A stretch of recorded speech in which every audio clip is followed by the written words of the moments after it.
নমস্কাৰ বন্ধুসকল দা মাইক্ৰফোন পডকাষ্টলৈ আপোনাক স্বাগতম জনাইছো আৰু এখন পডকাষ্ট মই নেপালৰ পৰা কৰি আছো আৰু এইবাৰ পডকাষ্ট কৰিছো মই ৰিফ্ৰেক্টিভ সাৰ্জাৰী তাৰ মানে লেজিক সাৰ্জাৰী মানুহে বহুত ধৰণৰ কোৱেশ্চন মোক সুধে যে লেজাৰ সাৰ্জাৰী কৰিলে কেনেকুৱা হ'ব কেনেকৈ কৰিম খৰচ কেনেকুৱা হ'ব আৰু কি ধৰণে কৰিব পাৰে ক'ত কৰিম সো দৃষ্টি আই হস্পিটেল নেপাল ইয়াতে আপুনি লেজিক সাৰ্জাৰী কৰিব পাৰিব আজি মই আহিছো দৃষ্টি হস্পিটেলৰ আৰু এটা ভেঞ্চাৰত য'ত আপুনি দেখা পাই আছে ৰিফ্ৰেক্টিভ সাৰ্জাৰী চেণ্টাৰ লেজাৰ মানে লেজিক সাৰ্জাৰী আপোনালোকে যদি চশমা আঁতৰাব বিচাৰিছে মই আগতো আপোনাক ভিডিঅ'ত দেখাই দিছো চশমা আঁতৰাই পেলাই আপোনালোকে যদি লেন্স লগাব বিচাৰিছে পাৰ্মানেণ্ট লেন্স চশমা লগাব বেয়া লাগি আছে ভাল নালাগে পাৰ্মানেণ্ট লেন্স লগাব বিচাৰিছে এই ভিডিঅ'টো আপোনালোকে চাই থাকিব গণেশ কুমাৰ শাহ অপটিমেট্ৰিক্স তেখেতে এই কমপ্লিট লেজাৰ সাৰ্জাৰীটো চাই আৰু তেখেতে ইয়াৰে ইনচাৰ্জ ইয়াতে চাই আৰু ইয়াতে যদি আহে তেখেতক আপোনালোকে লগ পাব আৰু ইয়াতে কমপ্লিট প্ৰচিডিউৰটো তেখেতে কৈ দিব যে কেনেকৈ কোড কৰে কেনেকৈ সাৰ্জাৰী কৰে ডিটেইলছ জনাই দিব আৰু যিখিনি কোৱেৰিজ আপোনালোকৰ আছিল এই ভিডিঅ'টোত কমপ্লিট আপোনালোকে গম পাব সো ভিডিঅ'টো লাষ্টলৈকে চাই থাকিব और लाइक शेयर सब्सक्राइब करो ना पाहरिबो नमस्ते नमस्ते धन्यवाद। हाँ तो मेरे व्यूवर्स को ये बता दीजिए कि लेजर सर्जरी एक्चुअली क्या होता है इसमें कौन कौन कर सकता है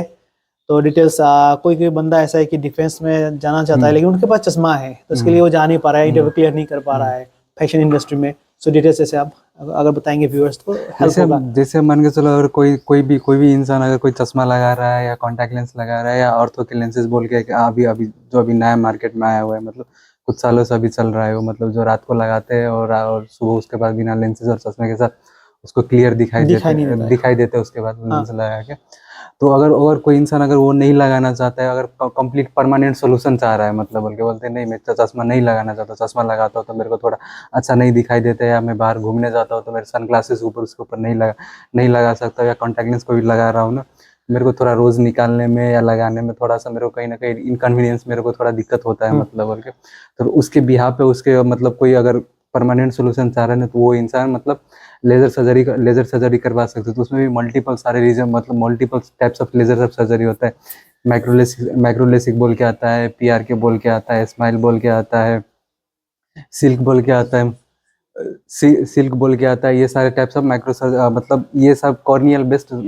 लेजर सर्जरी होते हैं जो मतलब हम कॉर्निया हमारा जो काला भाग होते हैं नाक का जो काला भाग है जिसको हम कॉर्निया बोलते हैं उसमें हम लेजर करते हैं उस हिसाब से फिर हम देखते हैं उसमें हम नंबर परमानेंट नंबर हम एकदम अगर पूरा लेमैन टर्म में अगर हम उसको बोले ना तो वो लेजर हम मतलब लेजर क्या बोलते हैं पावर हम उसमें इनकरप्ट कर देते हैं मतलब उस हिसाब से मतलब हम लेजर कॉर्निया को मिला देते हैं मतलब क्योंकि हमारा कॉर्निया जो होता है मतलब कम्प्लीटली पूरा थोड़ा कर्व इन नेचर होता है ठीक है तो लेजर करके उसको हम मिलाते ही कहाँ पे पावर उसको हमें ज़्यादा देना चाहिए कहाँ पे पावर हमें कम देना चाहिए मतलब वो आदमी आपको मतलब बिना चश्मा बिना कॉन्टैक्ट लेंसेज या बिना ऑर्थोकेराटोलॉजी कोई भी एक लेंसेज लगा के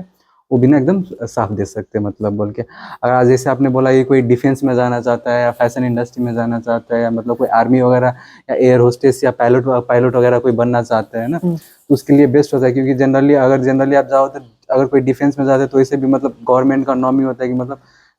चश्मे के साथ उनको नहीं लेना है मतलब क्योंकि उसको अगर कोई फील्ड में वगैरह जा रहा है फील्ड पोस्टिंग हो रहा है तो कहीं ना कहीं उसको चश्मे के साथ उसको कहीं ना कहीं कुछ ना कुछ तो उसको दिक्कत होगा बेटर रहेगा कि मतलब कि चश्मे के साथ आपका पेरीफेरी का विजन जो होता है वो कभी नहीं आता है आपका ठीक है तो लेसिक सर्जरी करवा लेंगे तो आपको मतलब आपके ऊपर जो बैरियर जो रहेगा वो पूरा हट जाएगा ना आपका तो उस हिसाब से आप कोई फैशन इंडस्ट्री में जाते हैं तो आपका नेचुरल लुक्स तो नहीं आएगा नेचुरल लुक्स तो नहीं कभी नहीं आएगा ना किसी का अगर मानो मोटा चश्मा का नाम है तो कहीं ना कहीं उसका लुक्स का जो इन्हांसमेंट रहेगा कहीं ना कहीं वो डिग्रेड करेगा उसके बारे में मतलब वो लोग वैसे लोग मतलब कंसीडर कर सकते हैं मतलब बोल के तो इसमें प्राइस वगैरह तो नॉमिनल ही है इसमें प्राइस वगैरह अगर आप लॉन्ग टर्म पे एक्टिविटीज पे देखेंगे तो प्राइस आपका चश्मा और कॉन्टैक्ट लेंस से आपका सस्ता ही पड़ता है क्योंकि अगर मान के चलो आप अगर मिनिमम आप करोगे तो आपको चश्मा एक साल में अगर चेंज करोगे तो मिनिमम अगर कोई भी इंसान हो तभी आप जाओ तो मिनिमम 2000 रुपया आपका खर्च जाएगा चश्मे का मिनिमम 2000 रुपया खर्च होता है तो यही आपका लाइफ टाइम के लिए अगर जाओगे तो मान के चलो 25 साल या 30 साल के लिए भी अगर कंसीडर हमने किया तो 60,000 मतलब इंटू 2 ही करो मतलब बोल के ऐसा कोई जरूरी नहीं कि आप हर साल आपका कंटिन्यूस 2000 ही रहेगा मतलब बोल के ना कभी आपका 2000 जाएगा कभी 1500 भी जाएगा कभी 3000 भी जाएगा कभी 5000 भी जाएगा और वन से जैसे एक बार आप 40 कट गए तो आपको नजदीक और दूर का चश्मा दोनों लगाना पड़ता है तो चश्मे के प्राइस आपको थोड़ा और ज्यादा महंगा आने लगता है ठीक है तो आप एक ऐसे लगेगा कि नहीं अभी लेसिक सर्जरी का प्राइस पे अगर आपको ऐसे देखोगे तो आपको ज्यादा दिखाई देगा लेकिन अगर लॉन्ग टर्म की एक्टिविटीज में कॉस्ट, लॉन्ग टर्म की एक्टिविटीज में आप देखोगे तो वो प्राइस आपको कहीं ना कहीं आपको कम दिखाई देगा, मतलब बल्कि, और नहीं तो आप उसमें भी देख सकते हो। मान के चलो अभी हमारे सेंटर पे जो प्राइस जो जा रहा है ऑलमोस्ट 40 to 45,000 के आसपास, बोथ साइज का अभी आपका इतने में हो जाएगा, मतलब बोल के, ठीक है। तो इसको आप ब्रेक डाउन कीजिए, एक साल में आपका मतलब एक साल में आप कितना खर्च कर रहे हैं, 5 साल में आपका कितना खर्च जाएगा, 10 साल में आपका कितना खर्च जाएगा, उसको 365 पे डिवाइड करता है, हार्डली आपका पर डे के हिसाब से मतलब 10 या 15 रुपया या 20 रुपया जाएगा, जो एक चाय के कप के बराबर है, ठीक है। 20 रुपया आप ऐसे भी एक चाय में खर्च कर रहे हो, 20 रुपया आप ऐसे खर्च कर रहे हो, उस हिसाब से, और इस हिसाब से आपको प्लस एक्स्ट्रा बेनिफिट मिल रहा है ना। ये आपका लॉन्जिविटी क्या है, इसका परमानेंट है क्या? ये परमानेंट सोल्यूशन हो जाता है, लेकिन इसके लिए हम सर्टेन, मतलब पहले आप जब आओगे हमारे हॉस्पिटल में आओगे तो पहले हम देखते हैं कि आपका कॉर्निया, मतलब आपका पूरा आई कैसा है, मतलब आई का हेल्थ कैसा है, पूरा लेसिक करने के लिए सुटेबल है या नहीं है। जैसे हमारे पास एक पेंटाकैम बोल के मशीन है, जो टोपोग्राफी मशीन है, उससे हम देखते हैं कि आपका कॉर्निया का थिकनेस, मोटाईपन कैसा है, मतलब बल्कि उस हिसाब से फिर हम आपको सुटेबल करेंगे। पहले आपका करने लायक है या लेसिक सर्जरी करने लायक है या नहीं है, मतलब उसके बाद फिर हम देखते हैं कि आपका चश्मे का नंबर जो है कितना स्टेबल है, मतलब बोल के, ठीक है। मिनिमम हम देखते हैं कि 12 महीने से लेकर 18 महीने तक चश्मे का नंबर आपको ज्यादा चेंज नहीं होना चाहिए, ज्यादा अमाउंट में चेंज नहीं होना चाहिए। 0.5 तक कंसीडरेबल हो जाता है कि, और हम एक एज फैक्टर कंसीडर करते हैं, 18 साल से आपका ऊपर होना चाहिए। बच्चे में हम नहीं कर सकते क्योंकि बच्चे का एक ग्रोइंग फेज होता है, उसमें एज्यूम भी किया जाता है कि चश्मे का नंबर कहीं ना कहीं थोड़ा सा बढ़ जाता है, लेकिन 18 साल के बाद से ना हमारा एक आंख का ग्रोथ ऑलमोस्ट पूरी नॉर्मल हो चुका रहता है, आंख का ग्रोथ। उसके बाद चश्मे का नंबर बढ़ने का बहुत ही कम चांसेस होता है, लेकिन उसके भी बहुत सारे आपके फैक्टर क्या बोलते हैं, मायने रखते हैं। इसलिए हमारा एज कंसिडरेशन होता है 18 साल से आपका ऊपर होना चाहिए। और एक पेंटाकैम जो हमारे पास जो मशीन है, वो करके हम देखते हैं कि आपका आई हेल्थ और आपका कॉर्नियल थिकनेस वगैरह कैसा है, वो भी वो कंसिडर करते हैं। अगर मान के चलो किसी का ये भी होता है कि मानो किसी का पावर -6 -8 है, लेकिन उसका कॉर्नियल थिकनेस कम है, तो वो बोलेंगे कि नहीं, मैं लेसिक सर्जरी मैं अब तो लेसिक सर्जरी के लिए सुटेबल नहीं है। तो उसके लिए भी हमारे पास एक दूसरा सर्जरी बोल के आता है, एक IPCL बोल के सर्जरी आता है, ठीक है, जिसको बोलते हैं इम्प्लांटेबल फैकिक कॉन्टैक्ट लेंसेज, हम जिसको बोलते हैं, ठीक। उसमें हमारे क्या होता है ना, हमारे आंख के अंदर जो नेचुरल लेंस होता है ना, उसके आगे एक हम लेंस रख देते हैं, वो भी एक परमानेंट सोल्यूशन ही होता है, ठीक है। तो वो क्या बोलते हैं, उससे भी आपको चश्मे लगाने की, वो कॉन्टैक्ट लेंस लगाने की जरूरत नहीं होती। जनरली हम ये हम तब एडवाइस करते हैं अगर किसी में हम लेसिक सर्जरी हम नहीं कर सकते, या किसी का चश्मे का नंबर बहुत ही ज्यादा, मान के चलो -8 है, -10 है, -20 है, तो उन लोगों के लिए भी हम IPCL सर्जरी, हम लोग IPCL सर्जरी रिकमेंड करते हैं। तो कोई अगर लेसिक सर्जरी के लिए यहाँ आ रहा है तो उसका टाइम फ्रेम कितना लेके आना पड़ेगा उसको? अगर आप एटलीस्ट, अगर मिनिमम क्या बोलते हैं ना, अगर आप आ रहे हैं ना, तो अगर लेसिक सर्जरी पे आ रहे हैं तो एक दिन में हम सारे टेस्ट वगैरह हम सारे कर लेते हैं। अगर हम माइक्रो लेसिक में हम जाते हैं तो आज आएंगे आप, सारे टेस्ट हो जाएंगे, नेक्स्ट डे हम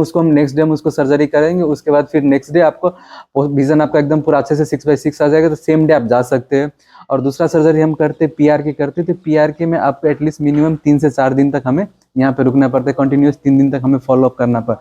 पड़ता है। तो उसमें हम आपको 3 दिन से 4 दिन तक रुकना पड़ेगा, लेकिन फिर फिर मैं वही बोलूंगा कि आपका वो देख के, हमारा आइज का हेल्थ देख के, टोपोग्राफी पेंटाकैम रिपोर्ट देख के हम डिसाइड करेंगे कि आपके लिए बेस्ट सर्जरी कौन सा है, मतलब बोल के। तो लेसिक सर्जरी करने के बाद जब घर जाएगा, क्या वापस फॉलो अप के लिए आना पड़ता है? लेजर सर्जरी के बाद नहीं, ऐसे जनरली फॉलो अप हम बुलाते हैं, मतलब पहले तो हम 1 दिन में बुलाते हैं, फिर उसके बाद 1 महीने में बुलाते हैं, फिर 3 महीने, फिर 6 महीने, फिर 12 महीने, ऐसे करके हम फॉलो में बुलाते हैं। लेकिन अगर बीच में ऐसे जनरली अभी तक हमने ऑलमोस्ट 100 पेशेंट का अभी तक हमने कर दिया है, लेकिन ऐसा किसी का ऐसा कुछ हुआ नहीं है, मतलब 1 महीने के बाद आते, नहीं तो अगर बीच में कोई दिक्कत पड़े तो बीच में भी आ सकते हैं, लेकिन जैसे जनरली 1 महीने के फॉलोअप में हम बुलाते हैं सारे पेशेंट को। बेसिकली लोग जब आएंगे तो मेन आपके डिस्ट्रिक्ट हॉस्पिटल वहां पे आएंगे? वहां पे भी आ सकते हैं, सीधा यहाँ पे भी आ सकते हैं, कोई दिक्कत नहीं कि आपको वहीं पे जाना है। जैसे हमारा आप देख सकते हैं लेजर विजन जो है 3 हॉस्पिटल के ज्वाइंट 3 हॉस्पिटल मिल के बना है। एक दृष्टि आई हॉस्पिटल बोल के, एक बिरता मोड़ आई हॉस्पिटल बोल के, और एक मेची नेत्रालय बोल के, ठीक है। तो तीनों पेशेंट यहाँ से भी आते हैं, और पेशेंट सीधा यहाँ पे भी आ सकते हैं, लेजर विजन पे भी सीधा यहाँ पे आ सकते हैं। लोकेशन परफेक्ट क्या है इसका? लोकेशन परफेक्ट बोलेंगे तो मतलब आप क्या बोलते हैं, अगर इंडिया से आ रहे हैं तो मतलब पानी टंकी से बॉर्डर क्रॉस करेंगे तो कांकड़ बीटा आएंगे, और कांकड़ बीटा से ठेक मतलब सीधा 18 किलोमीटर जब बिरता मोड़ आएंगे, 16 to 18 किलोमीटर के आसपास पड़ेंगे, और बिरता मोड़ में जाके सुगम पेट्रोल पंप के पास है। सुगम पेट्रोल पंप बोलेंगे तो सुगम पेट्रोल पंप से जस्ट 50 मीटर या 50 मीटर साउथ की तरफ आपका मिल जाएगा आपका ये लेजर जिस ये विजन बोलने से यहाँ ला लेजर विजन आप किसी को बोलेंगे लेजर विजन मेरे को जाना है नहीं तो मतलब वहां जाने से वहां पर भी वहां से भेज भेजेंगे देगा। तो वहां से भेजेंगे वहां से यहाँ दृष्टि से मतलब ये 3 हॉस्पिटल में आप कहीं पे भी जाएंगे ना तो वहां से आपको यहाँ पे भेज देंगे मतलब लेजर विजन में भेज देंगे मतलब बोल के ঠিক আছে বন্ধুসকল আপোনালোকে গমে পালে লেজাৰ ভিজন বা লেজিক সাৰ্জাৰী একচুয়ালি বস্তুটো কেনেকুৱা হল কি ধৰণে কৰিব পাৰে সাৰে ডিটেইলছ আপোনাক বুজাই দিলে তো এটা সাৰে মোক ডিটেইলছ মেচিন বিলাক দেখাই দিব যে কেনেকুৱা মেচিন কোড কি আছে কি ধৰণৰ বস্তু মেচিন বিলাক আপোনালোকে পাব সাৰ্জাৰী কেনেকুৱা ডিটেইলছ মই হস্পিটেল দেখাই দিম আৰু চেনেলটো ফলো কৰিব নাপাৰিব সো আজি কাৰণে ভিডিওটো এইখিনি শেষ কৰিছো।